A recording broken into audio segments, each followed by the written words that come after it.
والمنشد رشيم عبد الصمد. احنا جد مسرورين بالمشاركة ديالنا في هذه المناسبة الكريمة، هي مناسبة المولد الحبيب عليه الصلاة والسلام.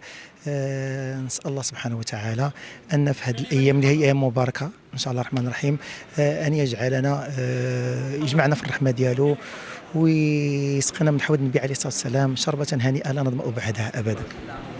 الأجواء صراحة مرات في واحد الجو اللي هو جو بهيج، وفي الصلاة على الحبيب عليه الصلاة والسلام والاشتياق ديالنا إلى الحبيب عليه الصلاة والسلام، وحق لنا أن نفرح بالمولد ديالو صلى الله عليه وسلم.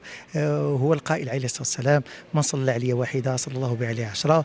هو القائل كذلك عليه الصلاة والسلام: أكثركم علي صلاة أقربكم مني منزلة يوم القيامة. وبغينا نكون إن شاء الله الرحمن الرحيم معاه يوم لا ينفع مال ولا بنون إلا من أتى الله سبحانه وتعالى بقلب سليم. سليمة زيداني، رئيسة مؤسسة نور للصداقة المغربية الإفريقية ورئيسة مؤسسة العيد الزيني للثقافة والإبداع. اليوم حنا كنحتفلوا بذكرى المولد النبوي الشريف اللي هي ذكرى عزيزة على جميع المسلمين والمغاربة والساكنة ديال الحي المحمدي خاصة.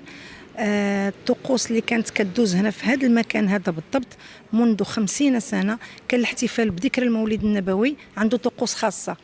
كان الحاج الله يرحمه كيجتمع مع الناس ديال الصحراء والناس ديال الحي المحمدي وكيذبحوا الناقه هنايا وكيجلسوا اسبوع كامل في هذه المؤسسه حتى كيكملوا طقوس دينيه، السماع، المديح، قراءه القران، الذكر، السيره النبويه كتذكر كامله.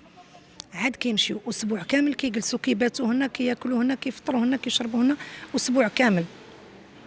دابا الطقوس تبدلات، هذوك الناس ما بقاوش، توفاهم الله يمكن، والطقوس تبدلات. المهم حنا بقينا كنمشيو على داك النهج ديال الحاج العيدي الله يرحمه، كان كيحيي هاد الليله ديال مولد النبوي الشريف يمكن بطريقه اخرى، ولكن المهم نحيوها لان الناس الحي المحمدي كاملين متعطشين باش هاد الذكرى المولد النبوي الشريف كتكون.